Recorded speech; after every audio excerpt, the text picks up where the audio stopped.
Naghahanap ka ba ng wireless na switch or wireless na harness para sa ilaw ng motor mo? I-check mo ito, ipapakita ko. Ito yung wireless switch na pwede sa lahat ng klase ng mini driving light.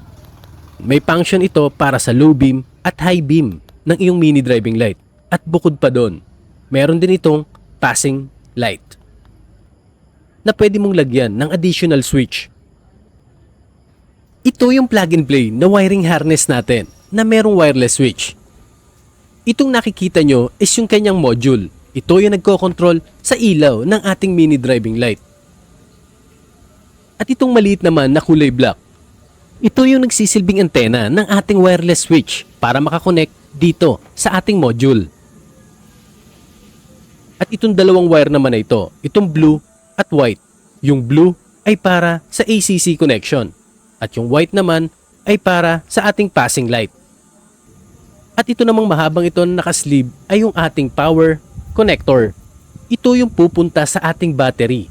Ito ay may fuse na 15 amps para sa positive at negative ng ating battery. Battery operated itong ating wiring harness. Complete set na ito kaya wala ka nang kailangan pa. Kumbaga ilalagay mo na lang ito sa iyong motor at wala nang ibang kailangan pa. Unless nga magdadagdag ka ng passing switch. Ito naman yung pupunta sa ating ilaw. Ito ay may 1 meter na haba. Ito yung socket connector ng ating harness papunta sa ating ilaw. Dito natin idudugtong yung ating MDL or yung ating mini driving light. Waterproof na ito kaya kahit mabasa ay okay lang or kahit nasa labas ito. Ang ating harness ay merong 3 wires para sa high beam, low beam at saka sa negative nito or sa negative ng ating mini driving light. Ito na yung ating wireless switch.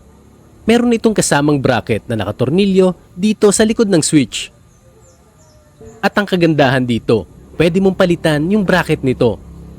Ito yung inilalagay sa ating handlebar at idinidikit. Pwede itong pamalit para sa bracket or alternative na bracket para sa ating switch.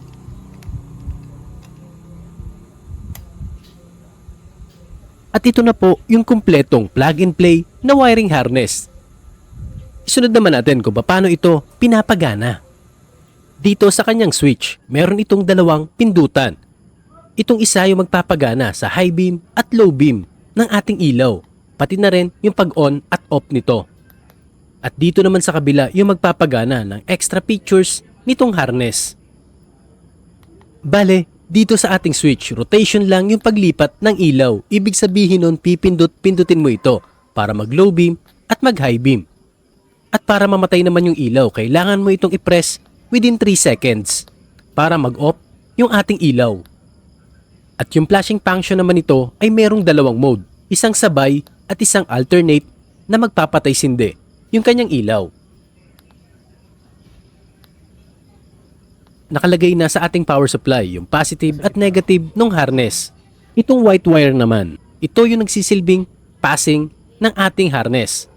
Pwede mo itong gawa ng switch. Dito idinidikit ko lang ito sa positive ng ating power supply kaya umiilaw yung ating MDL.